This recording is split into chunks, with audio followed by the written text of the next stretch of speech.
আসসালামু আলাইকুম রহমতুল্লাহ। প্রিয় বন্ধুরা, কি অবস্থা, কেমন আছেন? আলহামদুলিল্লাহ, আবার আপনাদের সামনে আসলাম। আজকে আমরা একটা বিশেষ আমল নিয়ে কথা বলবো। সেটা হলো সূরা ইখলাসের ফজিলত।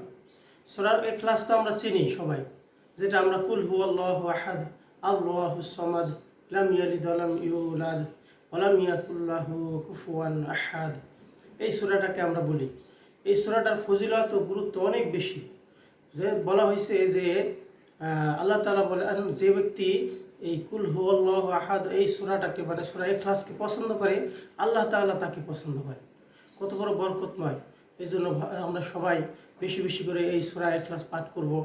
এবং হাদিসে আসছে মোটামুটি মাফহুম এরকম যে হুজুর সাল্লাল্লাহু আলাইহি সাল্লাম বলেছেন যে যে ব্যক্তি সূরা ইখলাস 3 বার পাঠ করবে, আল্লাহ তাআলা তার আমল নামায় মানে এক খতম কোরআন তেলাওয়াত করার সওয়াব আল্লাহ তাআলা দিয়ে দেবেন।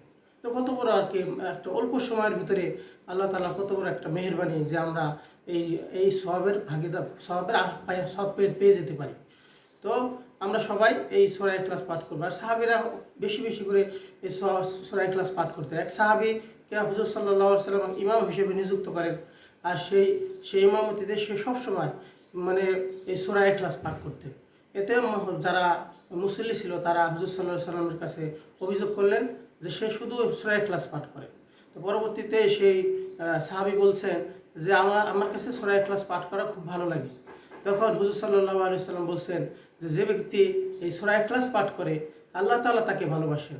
যে সূরা ইখলাসকে ভালোবাসে, আল্লাহ তাআলা তাকে ভালোবাসেন। এই জন্য আমরা বেশি বেশি করে এই সূরা ইখলাস পাঠ করব। আর এই আর রাত্রে ঘুমানোর সময়ও আমরা এই সূরা ইখলাস পাঠ করব এবং আয়াতুল কুরসি পাঠ করব। বিশেষ করে প্রত্যেকটা নামাজের শেষে এই আয়াতুল কুরসি পাঠ করার কথা বলা হয়েছে এবং এর সাথে সূরা ইখলাস পাঠ করার কথা বলা হয়েছে। যে বলা হয়েছে যে যে ব্যক্তি প্রত্যেক নামাজের পরে আয়াতুল কুরসি পাঠ করবে এবং সাথে সূরা ইখলাস পাঠ করবে, আল্লাহ তাআলা তাকে মৃত্যু হওয়ার সাথে সাথে জান্নাতে দাখিল করে নেবে। তার জান্নাতে যাওয়া এবং তার মানে মৃত্যুই শুধু বাধা, মৃত্যু হওয়ার সাথে সাথে সে জান্নাতে যাবে। এই জন্য ভাই খুব এই সূরাটা অনেক ফজিলতপূর্ণ। আবার আরেকটা হাদিসে আসছে যে ব্যক্তি 10 বার সূরা ইখলাস পাঠ করবে, আল্লাহ তাআলা জান্নাতে তার জন্য একটা প্রসাদ নির্ণয় করবে, একটা ঘর নির্মাণ করবে। তো কত বড় বরকতময় ভাই! এই জন্য আমরা সবাই আসুন, আমরা সবাই সূরা ইখলাস যখন সময় পাই, চলাফেরা করতেছি, কাজ করতেছি, মুখে মুখে বললাম, 1 মিনিট 2 মিনিট সময় লাগে, এটা পড়তে থাকলে আমাদের সব হতেই থাকবে। তো আল্লাহ তাআলা আমাদেরকে সবাইকে এই আমলটা করার তৌফিক দান করুক।